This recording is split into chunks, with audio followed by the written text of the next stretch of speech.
നമ്മുടെ മീറ്റിങ്ങിൻ്റെ അധ്യക്ഷത വഹിക്കുന്ന രവി സാർ, നമ്മുടെ പ്രഭാഷകരായിരുന്ന പ്രിയ സാറ്, മുജി സാറ്, ഖാൻ സാറ്, യോനി സാറ്, ബാലേന്ദ്രൻ ചേട്ടൻ, ഇങ്ങനെ സദസ്സിലുള്ള ബഹുമാന്യരെ, അധികമായിട്ട് സംസാരിക്കുന്നില്ല. ഞാനൊരു പ്രസംഗകനല്ല എന്ന് എനിക്ക് തന്നെ അറിയാം. അത്യാവശ്യം ക്ലാസ്സുകളൊക്കെ എടുത്ത് മാത്രമേ ഒരു പരിചയമുള്ളൂ. എനിക്ക് ഈ വേദിയിൽ നിൽക്കുമ്പോൾ സാറൊക്കെ പറഞ്ഞ പോലെ വളരെ പറയുന്നില്ല. നല്ല വാക്കുകൾക്ക് ആദ്യം നന്ദി പറയുന്നു. അതോടൊപ്പം നമ്മുടെ ഈ മീറ്റിംഗ് ഇങ്ങനെ സംഘടിപ്പിക്കുമ്പോൾ ഞാൻ ആഗ്രഹിച്ചതും പറഞ്ഞു ഇവരെല്ലാവരോടാണ് പറഞ്ഞത്, അച്ഛനുമായി വളരെ അടുത്ത ബന്ധമുള്ള ആളുകൾ മാത്രം മതി നമ്മുടെ ഈ ഒരു സദസ്സിന്. അപ്പം പ്രത്യേകിച്ച് കുര്യ സാറ് അച്ഛനുമായിട്ടുള്ള ബന്ധങ്ങളൊക്കെ എനിക്ക് വളരെ കാലങ്ങളായിട്ട് അറിയാം. എല്ലാ കാര്യവും കുര്യ സാറ് അറിയുമെന്നറിയില്ല. കുര്യ അച്ഛൻ്റെ എൻ്റെ ഭാര്യയുടെ അനിയത്തി എം എ കഴിഞ്ഞ് BEd കഴിഞ്ഞ ഉടനെ ഒരു PhD എടുക്കണമെന്നൊരാഗ്രഹം അച്ഛന് കുറേശ്ശെ ഉണ്ടായിരുന്നു. അവർക്ക് അത്ര ഇല്ലെങ്കിൽ സാറിനോട് സംസാരിച്ചിട്ടുണ്ടോയെന്ന് എനിക്കറിയില്ല. അങ്ങനെ മോൾക്ക് PhD എടുക്കാൻ പറ്റിയ ഒരു ഗൈഡിനെ കണ്ട് വെച്ചിരുന്നത് കുര്യ സാറായിരുന്നു. ഭാഗ്യത്തിനോ നിർഭാഗ്യത്തിനോ ആ സംഭവം വേണ്ടി വന്നില്ല. അപ്പം തന്നെ ഇളയ മകൾക്ക് ഇവിടെ പൂഞ്ഞാറ് ജോലി കിട്ടി. അങ്ങനെ അന്ന് തന്നെ അത് 2000-ലാണ് ആ കാര്യങ്ങൾ. അന്ന് തന്നെ ഇങ്ങനെ ചർച്ച ചെയ്ത് അത് സാറിനറിയില്ല ആ കാര്യം, സംശയിച്ച് ചോദിച്ചത്. അതുപോലെ മുരളി സാർ ആദ്യം വരാൻ ഇച്ചിരി ഒരു മടി പോലെ പറഞ്ഞപ്പോൾ ഞാൻ സ്ട്രോങ് ആയിട്ട് പറഞ്ഞു, സാർ വന്നിരിക്കണം. അതിൻ്റെ പ്രധാന കാരണം അച്ഛനൊക്കെ ഇവരുടെ ഓരോ വളർച്ചയിലും എത്രമാത്രം മക്കളെക്കായാലും അഭിമാനത്തോടെ ആണ് ഇവരുടെ ഓരോ വളർച്ചയിലും ഓരോ കാലത്തിലുമൊക്കെ ഉണ്ടായ മനസ്സിലാക്കി എന്നോടൊക്കെ സംസാരിക്കുകയും ചെയ്തിരുന്നത്. ഈ നവഭാരത വേദിയിൽ ഉൾപ്പെടെയുള്ള കാലത്ത് മുരളി സാറൊക്കെ അതുമായിട്ട് ബന്ധപ്പെട്ട് പ്രവർത്തിച്ചിരുന്നു. ഇങ്ങനെ കഴിവും പ്രാപ്തിയൊക്കെ ഉള്ളവർ വളർന്നു വരുന്നത് മക്കളെക്കായാലോ വരുമാനേക്കായാലോ അല്ലെങ്കിൽ അനുദ്രവനേക്കായാലോ സന്തോഷത്തോടെയാണ് അച്ഛൻ കണ്ടിരുന്നത്. അതുകൊണ്ടാണ് ചെറുപ്പരം പിടിച്ച് മുരളി സാറിനോട് ഈ മീറ്റിങ്ങിൽ വരണമെന്ന് പറയാനുണ്ടായ ഒരു കാര്യം. അതുപോലെ ഈ വേദിയിലിരിക്കുന്ന സദസ്സിലിരിക്കുന്നവർ എല്ലാവരും അച്ഛനുമായിട്ട് വളരെ അധികം ബന്ധങ്ങൾ, നമ്മുടെ ഗോവിച്ചേട്ടൻ്റെ ഒക്കെ കാര്യം ഇപ്പോഴും തന്നെ അച്ഛൻ സംസാരിക്കുന്നതാണ്. അതുപോലെ എല്ലാ ആളുകളും വായിക്കുന്ന ആളുകളെ അച്ഛന് എപ്പോഴും വളരെ കാര്യമാണ്. ഏതൊരു അവസരത്തിലും വീട്ടിൽ ചെല്ലുമ്പോൾ മക്കളോടും മരുമക്കളോടും എന്തിനോടൊക്കെ ചോദിക്കുന്നത് ഏത് പുസ്തകമാണ് ഇപ്പോൾ വായിക്കുന്നതാണ് അച്ഛൻ ചോദിക്കാറുള്ളത്. പലപ്പോഴും എല്ലാവർക്കും എനിക്ക് പ്രത്യേകിച്ചൊരു ഗ്രന്ഥം, ഒരു നല്ല പുസ്തകമാണ് ഞാനിപ്പോൾ വായിച്ചുകൊണ്ടിരിക്കുന്നത് എന്ന് പറയാൻ പലപ്പോഴും മാത്രം പ്രാപ്തിയൊന്നും എനിക്കില്ല. അവസാനം ഞാൻ സത്യത്തിൽ വായിക്കുന്നുണ്ട്. ഒരു 5-6 വർഷമായിട്ട് വായിച്ചുകൊണ്ടിരിക്കുന്നത് നമ്മുടെ ശ്രീമദ് മഹാത്മാഗവതമാണ്. അത് ഒരു 8 ഓഡിയുണ്ട്. 1500 പേജ് വീതമുള്ള 8 ഓഡിയുണ്ട്. 1200 പേജോളം വരും. അപ്പോൾ 8 ഓഡിയായിട്ടുള്ള ബുക്കാണ്. അത് വായിച്ചു തുടങ്ങിയായിരുന്നു. അവസാനം ഞാൻ വായിക്കുന്നില്ല എന്ന് പറഞ്ഞാൽ അച്ഛനൊരു വിഷമമാകും. ഞാൻ വായിക്കുന്നുണ്ട്. അതിനുശേഷം ഒരു 5-6 വർഷമായിട്ട് അതിൻ്റെ 4 ഓഡിയോ വായിച്ച് തീർന്നിട്ടുള്ളൂ. അങ്ങനെ വായിക്കുന്നില്ല എന്ന് പറഞ്ഞ് അച്ഛനെ ഒരു വിഷമിപ്പിക്കേണ്ട എന്ന് വിചാരിച്ച് ആ പുസ്തകം വായിക്കുന്ന കാര്യം ഞാനൊരു തമാശക്കാരിയായിട്ട് അച്ഛനോട് തന്നെ പറഞ്ഞിരുന്നു. ഇപ്പോഴും വായന തുടരുന്നുണ്ട്. അതിൻ്റെ 8 ഓഡിയത്തിൽ 6 ഓഡിയം വരെ വായിച്ച് തീർന്നിട്ടുള്ളൂ.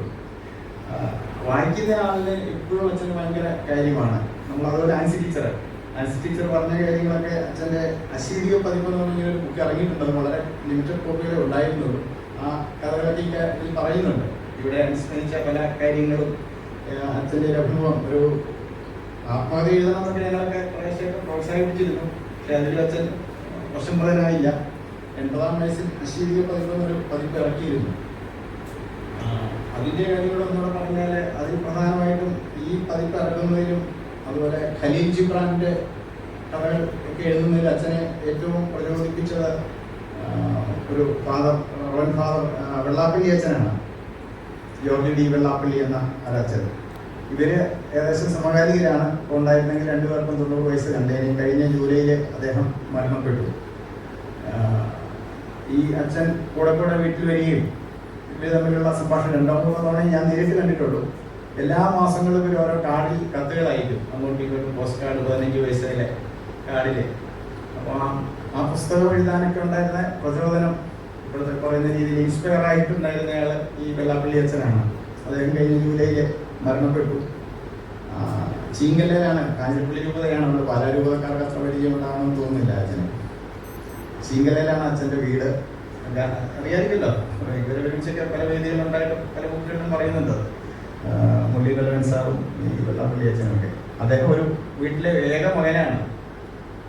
ഒരമ്മയ്ക്കും അച്ഛനുള്ള ഏക മകനായിരുന്നു ഈ വെള്ളാപ്പള്ളി അച്ഛൻ. വളരെ അച്ഛനെപ്പോലെ തന്നെ ഗാന്ധിയനാണ്. ഒരുമിച്ച് നവഭാരത വേദിയിലൊക്കെ വളരെയധികം പ്രവർത്തിച്ചിട്ടുണ്ട്. അതൊക്കെ ആത്മകഥയിലൊക്കെ പറയുന്നുണ്ട്. അദ്ദേഹത്തെ കൂടെ ഞാൻ ഈ അച്ഛനെ കൂടെ ഈ അവസരത്തിൽ അനുസ്മരിക്കുകയാണ്.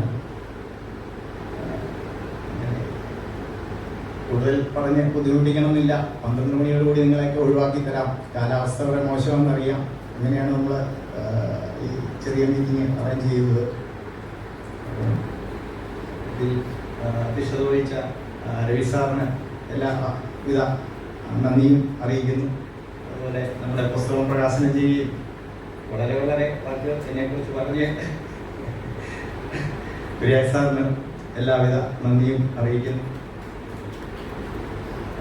അതുപോലെ നമ്മുടെ ആൻസി ടീച്ചറിൻ്റെ ഫാദറാണ് ടി.പി. Joseph sir.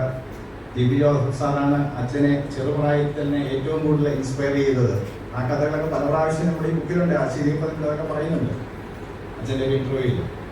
അതുപോലെ അച്ഛൻ ഈ അശ്വതിപതിൽ തന്നെ പറയുന്നുണ്ട് 1950 നെഹ്റു സെൻറ് തോമസ് കോളേജിൽ പ്രസംഗിച്ച ഒരു കാര്യം. അതിലൊരു വിഷയമൊക്കെ നമ്മുടെ ഈ ബുക്കിൻ്റെ ആമുഖത്തിൽ ഇതിൽ നിന്ന് കടം കൊണ്ടുകൊണ്ട് ഞാൻ പറഞ്ഞു വെച്ചിട്ടുണ്ട്. അത് എല്ലാവരും വായിച്ചാൽ അത് മനസ്സിലാവും. അതുപോലെ ബാലേന്ദ്രൻ ചേട്ടനും എല്ലാവിധ നന്ദിയും അറിയിക്കുന്നു. അതുപോലെ ജോണി ബുക്ക് ഗ്ലേസിങ്ങിനെ ഏറ്റുവാങ്ങിയ ജോണി പ്ലാത്തോട്ടം പ്രശസ്ത സാഹിത്യകാരനാണ്, നമ്മളോട് ഇപ്പോഴുള്ള ആളാണ്. അദ്ദേഹത്തിനുള്ള നന്ദി അറിയിക്കും.